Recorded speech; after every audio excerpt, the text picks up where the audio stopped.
నమస్కారం భక్తి టీవీ ప్రేక్షకులందరికీ శ్రీ విజయనామ సంవత్సర ఉగాది శుభాకాంక్షలు. పంచాంగ శ్రవణం ప్రత్యేక కార్యక్రమానికి స్వాగతం.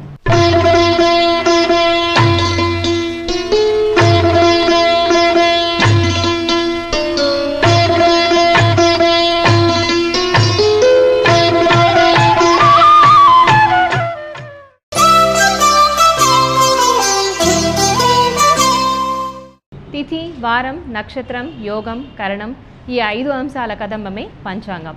పంచాంగం శ్రవణం చేస్తే పవిత్ర గంగా నదిలో స్నానమాచరించిన పుణ్యఫలం దక్కుతుందని, అలాగే గోదానం చేసిన ఫలితం దక్కుతుందని, సత్కర్మలను చేసే యోగం ఫలిస్తుందని పురాణాలు చెబుతున్నాయి. మరి ఈ వసంత ఆగమన వేళ శ్రీ విజయనామ సంవత్సరంలో శుభాశుభాలను తెలిపే నవనాయక ఫలితాలు ఏ విధంగా ఉన్నాయో, అలాగే ద్వాదశ రాశి ఫలితాలు ఏ విధంగా ఉన్నాయో మనకి వివరించేందుకు సిద్ధంగా ఉన్నారు శ్రీకాళహస్తి దేవస్థాన ఆస్థాన విద్వాంసులు శ్రీ ములుగు రామలింగేశ్వర వరప్రసాద సిద్ధాంతి గారు. నమస్కారం సిద్ధాంతి గారు. నమస్కారం. మరి ఈ విజయనామ సంవత్సరంలో నవనాయక ఫలితాల గురించి, అలాగే ద్వాదశ రాశి ఫలితాల గురించి తెలియజేస్తారా? అలాగేనమ్మా.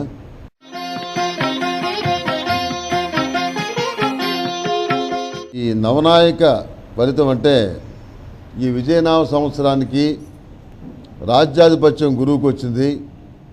రాజ్యాధిపత్యం గురువుకు రావటం మంచిదే, కానీ బ్రాహ్మణ గ్రహానికి రాజ్యాధిపత్యం రావటం వల్ల పరిపాలనా పరంగా కొన్ని లోపాలు చోటు చేసుకుంటాయి. నూతనమైనటువంటి సంస్కరణలు అమల్లోకి వస్తాయి. బంగారం ధర అధికంగా పెరుగుతుంది. ఆధ్యాత్మిక చింతన ప్రజల్లో పెరుగుతుంది. విద్యా వ్యాపారం అన్ని హద్దులు దాటిపోతుంది. పుస్తకాలు, గ్రంథాలు గతంలో కన్నా అధికమైనటువంటి ధర కలిగి ఉంటాయి. ప్రజల ధోరణిలో, ఆలోచన విధానంలో మార్పు వస్తుంది. భూమి లోపల పండేటువంటి పంటలకు గిరాకీ ఏర్పడుతుంది. అధిక ధర కలిగి ఉంటాయి.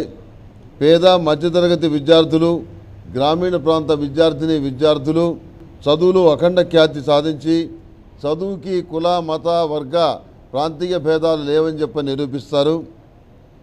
పండితులు, కళాకారులు ఆదరింపబడతారు. మేధావుల సేవలు సమాజానికి కొండంత అండగా నిలుస్తాయి. చాలా విషయాల్లో న్యాయ వ్యవస్థ జోక్యం అధికమవుతుంది. సమాజం యొక్క దశాదిశ నిర్దేశంలో న్యాయ వ్యవస్థ ప్రధానమైనటువంటి ప్రస్తావన అంశంగా ఉంటుంది. ప్రధానమైనటువంటి పాత్ర పోషిస్తుంది. ఇక తదుపరి మంత్రిత్వం రవికి వచ్చింది. రవిగ్రహం అంటే క్షత్రియ గ్రహానికి మంత్రిత్వం రావటం మంచిది కాదు. పరిపాలన నియంతృత్వంగా ఉంటుంది. ప్రజల అభిప్రాయాలను, ఉద్యమాలను, నిరసనలను ప్రభుత్వం పట్టించుకోదు. సామాన్య ప్రజల ఆరోగ్యం గాలిలో దీపమే అవుతుంది. రకరకాల రోగాలకు, వైరస్లకు మందులు కనిపెట్టబడతాయి. ఎండాకాలం చాలా తీవ్రంగా ప్రచండంగా ఉంటుంది. ప్రకృతి వైపరీత్యాలు, భూకంపాలు సంభవిస్తాయి. కఠినమైనటువంటి చట్టాలు దేశద్రోహుల్ని శిక్షిస్తాయి. చట్టం ముందు అందరూ సమానమేనని కొన్ని సంఘటనలు రుజువు చేస్తాయి. సామాజిక న్యాయానికి మాత్రం గండి పడుతుంది. తదుపరి సేనాధిపత్యం శనికి వచ్చింది. మంచిదే. రక్షణ వ్యవస్థ పటిష్టంగా ఉంటుంది. రక్షణ వ్యవస్థకు అనుసంధానమైన సంస్థలు పటిష్టంగా ఉంటాయి. సరిహద్దుల్లో ఉద్రిక్త వాతావరణం ఉంటుంది. ముఖ్యంగా పాకిస్తాన్ సరిహద్దుల్లో ఎక్కువగా ఉద్రిక్తమైనటువంటి వాతావరణం, యుద్ధ వాతావరణం ఉంటుంది. రక్షణ శాఖ బడ్జెట్ అధికమవుతుంది. విపత్తులు సంభవించినప్పుడు సైన్యం ప్రశంసనీయమైనటువంటి పాత్ర పోషించి ప్రజలకు మేలు చేస్తుంది. కొన్ని సందర్భాల్లో రక్షణ శాఖ గురించి విమర్శలు వచ్చినప్పటికి కూడాను అవి పెద్దగా ఎంచదగినవి కావు.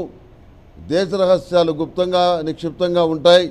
రక్షణ వ్యవస్థ గురించి మరింతగా విశ్లేషించి చెప్పడం, వ్రాయడం జ్యోతిష్ శాస్త్ర ధర్మానికి, అంతేకాకుండా ధర్మశాస్త్ర సూత్రాలకు కూడా విరుద్ధం కనుక దాని గురించి ఎక్కువగా ప్రస్తావించకూడదు. అయితే పటిష్టమైనటువంటి రక్షణ వ్యవస్థల్లో మనది కూడా ఒకటి అవుతుంది. ప్రపంచ దేశాలకు సంబంధించి రక్షణ వ్యవస్థలు ఏవైతే ఉన్నాయో వాటితో ధీటుగా మంది కూడా ఉంటుంది, ఏమాత్రం లోటు లేకుండా ఉంటుందని దీని అర్థం. అవసరమైతే ధీటుగా సమాధానం చెప్పగలిగిన స్థితిలో మన దేశ రక్షణ వ్యవస్థ ఉంటుంది. ఇక తర్వాతమ్మ సస్యాధిపత్యం ముఖ్యమైనటువంటిది కుదురుకు వచ్చింది. అంటే క్షత్రియగ్రహమైన కుదురుకి సస్యాధిపత్యం రావటం శుభకరం కాదు. ఎరువులు, విత్తనాలు, పురుగు మందులు అధిక ధరలు కలిగి ఉంటాయి. ఎరువులు బ్లాక్ మార్కెటింగ్ అధికమవుతుంది. కందులు, మిరియాలు, పత్తి, పొగాకు, వడ్లు బాగా పండుతాయి. ఉత్పత్తి పెరుగుతుంది. ధరలు కూడా అధికంగా ఉంటాయి. గోబ్రాహ్మణ దైవమాన్యాలు బాగుంటాయి. వ్యవసాయం చేయటం సాహసకృత్యంగా మారుతుంది. ఎర్రరేగడి భూములు బాగా పండుతాయి. వ్యవసాయం చేయడానికి ఎంత కష్టపడాలో ఫలితం తెచ్చుకోవడానికి కూడా అంతకు రెట్టింపు కష్టపడాల్సిన పరిస్థితి సూచిస్తోంది. వర్షపాతం మాత్రం చాలా సామాన్యంగా ఉంటుంది. ధాన్యాధిపత్యం చంద్రుడికి వచ్చింది. ఇందువల్ల ధాన్యం పరమార్థం ప్రజలకు అందదు. ధాన్యం ఉత్పత్తి కొంత తగ్గుతుంది. అనారోగ్యకరమైనటువంటి పదార్థాలు ఆదరించబడతాయి. కలుషితమైన పానీయాలు, ఆహార పదార్థాలు సమాజంలో విస్తృతంగా విశృంఖలంగా ప్రజలలో చలామణి అవుతాయి. దుంపకూరలు, ఉల్లి, వెల్లుల్లి, క్యాబేజీ, క్యారెట్, వేరుశనగ, జీడిపప్పు, సుగంధ ద్రవ్యాలు, మెంతులు, ధనియాలు, కందిపప్పు, పెసరపప్పు, మిరియాలు, గోంగూర, మామిడి, నువ్వుల నూనె, అన్ని రకాల నూనెలు, పూజా ద్రవ్యాలు, కొబ్బరికాయలు అధిక ధర కలిగి ఉంటాయి. అన్నదాన సత్రాలు మాత్రం కడకడలాడుతుంటాయి. నిత్యావసర వస్తువుల అధిక ధర కలిగి ఉంటాయి. ధనికులు, వ్యాపారస్తులు ధరల్ని నిర్ణయిస్తారు. ప్రభుత్వం ప్రేక్షక పాత్ర పోషించి నిర్వీర్యం అవుతుంది. ధనవంతుడిదే రాజ్యం అన్న విషయం మరొకసారి ఈ సంవత్సరం కూడా రుజువు అవుతుంది. వంట చెరుకు, కిరసనాయిలు, గ్యాస్ సిలిండర్లు ప్రజలకు అందుబాటులో ఉండవు. ఇక అర్ఘ్యాధిపత్యం శనికి వచ్చిందమ్మ. అంటే అనుకుంటారు కానీ చాలామంది చాలా గ్రహాల కంటే కూడాను శని ఇచ్చినటువంటి రాజయోగాన్ని ఏ గ్రహము ఇవ్వలేదు. ప్రపంచంలో గొప్ప గొప్ప వాళ్ళైనంత వాళ్ళందరూ కూడాను శని మహర్దశలోనే అయ్యారు, ఏలినాటి శని కాలంలోనే అయ్యారు. శని ఇచ్చేటువంటి చక్రవర్తి యోగాన్ని, రాజయోగాన్ని, తిరుగులేని యోగాన్ని మరే గ్రహం ఇవ్వలేదు. అంతే, ఇది ప్రామాణికమైనటువంటి విషయం. అర్ఘ్యాధిపత్యం శనికొచ్చింది. నల్లటి వస్త్రాలు, నలుపు రంగుల వినియోగం అధికమవుతుంది. అలంకార సామాగ్రిలో కూడా నలుపు రంగుకి అగ్రస్థానం వస్తుంది. నల్లరేగడి భూములు అధిక ధర కలిగి ఉంటాయి. నల్లరేగడి భూములు బాగా పండుతాయి. నువ్వుల నూనె ధర పెరుగుతుంది. డీజిల్, పెట్రోల్ వినియోగం అధికమవుతుంది. సామాన్యుడి జీవితం పెనుభారం అవుతుంది. నిర్జనారణ్యమందు అధిక వర్షపాతం, సముద్ర గర్భ అగ్నిపర్వతాలు విస్ఫోటనం చెందుతాయి. సముద్రంలో ఏర్పడేటువంటి నల్లకల్లోలాల వల్ల విశేషమైనటువంటి నష్టం ఏర్పడుతుంది. ధన నష్టం, ప్రాణ నష్టం రెండూ ఏర్పడే అవకాశం ఉంది. సముద్ర మధ్య జీవులకు ప్రతికూల కాలం సూచిస్తోంది. కళింగ, కౌసల్య, మగధ, బర్బర, తమిళ, సౌరాష్ట్ర, మరాఠ, మేరు పర్వత ప్రాంతములకు, హిమాలయ పర్వత ఆవలి ప్రాంతములకు, నేపాల్, చైనా, గాంధార దేశములకు, జంబూ ద్వీపానికి అరిష్టకాలము, ప్రతికూల కాలము, అరిష్ట సంఘటనలు సంభవం. ఇక తర్వాత మేఘాధిపత్యం కూడా శనికే వచ్చింది. వాతావరణం అస్తవ్యస్తంగా ఉంటుంది. పట్టణాలలో మేఘాలు బాగా వర్షిస్తాయి. వర్షపాతం భయం కొలుపుతుంది. పిడుగుపాటు ధ్వనులతో దిక్కులు పెక్కటిల్లుతాయి. వర్షపాతం కంటే కూడాను పిడుగుపాట్లు, వడగళ్ల వాన ఎక్కువ అవుతుంది. ఆకాశంలో మేఘాలు పిడుగులు కురిపిస్తాయి. జన నష్టం కూడా సంభవిస్తుంది. పశు సంతతిని జాగ్రత్తగా రక్షించుకోవాల్సినటువంటి పరిస్థితులు ఏర్పడతాయి. చాలా కష్టమైనటువంటి, క్లిష్టమైనటువంటి పరిస్థితి వస్తుంది. చలితో కూడినటువంటి ఈదురుగాలులు, వడగాడ్పులు సంభవిస్తాయి. ప్రకృతి భయంకరమైనటువంటి విలయ తాండవం చేస్తుంది. దానికి తగినటువంటి ప్రత్యామ్నాయ ఏర్పాట్లు ఏవైతే ఉన్నాయో ఆధ్యాత్మిక ప్రముఖులు చేయవలసినటువంటి అవసరం సూచిస్తుంది. ఇక రసాధిపత్యం గురువుకు వచ్చింది. మళ్ళా మంచికి ఉపయోగపడాల్సిన వస్తువులు, రస సంబంధమైనటువంటి సామాగ్రి నేరస్తులకు ఆయుధాలుగా మారతాయి. సమాజంలో గౌరవనీయమైన స్థానాల్లో ఉన్నవారు పొరపాట్లు చేసి ధన వ్యామోహంతో నేరస్తులుగా మారతారు. కంచే చేనుమేస్తుంది. సమాజంలో స్త్రీల మీద అత్యాచారాలు ఇంకా అధికమవుతాయి. వివిధ రకాల పుష్పజాతులు వృద్ధి చెందుతాయి.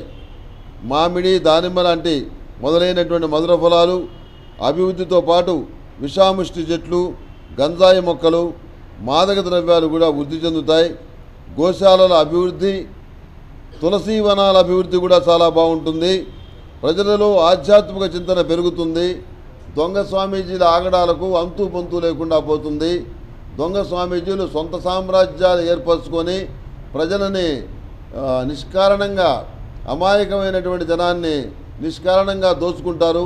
ధన వ్యామోహంతో అనేక రకాలైనటువంటి భ్రష్టమైనటువంటి కార్యక్రమాలు చేసి చట్టం దృష్టిలో నేరస్తులుగా మారి చిక్కునబడే పరిస్థితి గోచరిస్తుంది. తదుపరి నీరసాధిపతి కుజుడు. యువతీ యువకులు అద్భుతాలు సాధిస్తారు. మేధారంగంలో యువశక్తి పాత్ర ప్రశంసనీయం అవుతుంది. దేశకాల వాతావరణ పరిస్థితుల వల్ల యువశక్తి నిరాశకు గురవుతుంది. దుర్వ్యసనాలకు బానిసలవుతారు. చిన్నపిల్లల దగ్గర నుంచి కూడాను ఈ దురలవాట్ల యొక్క ప్రభావం అనేది ఏర్పడుతుంది. పేదరికం మరొక పెద్ద ఆటంకంగా మారుతుంది. సరి అయినటువంటి అవకాశాలు లభించిన వాళ్ళు వాటిని మాత్రం సద్వినియోగం చేసుకోగలుగుతారు. యువశక్తికి ప్రభుత్వం తగినటువంటి ప్రోత్సాహం ఇస్తుంది. అందులో ఏమాత్రం సందేహం లేదు. చాలా రంగాల్లో యువత విశేషంగా రాణించి ఇంత చిన్నపిల్లలు, యువకులు ఇంత అద్భుతాలు సాధించారా అని ఆశ్చర్యపోయే విధంగా కొన్ని సంఘటనలు జరుగుతాయి. పంచాంగ శ్రవణం ప్రత్యేక కార్యక్రమంలో ఇప్పుడు ఒక చిన్న విరామం.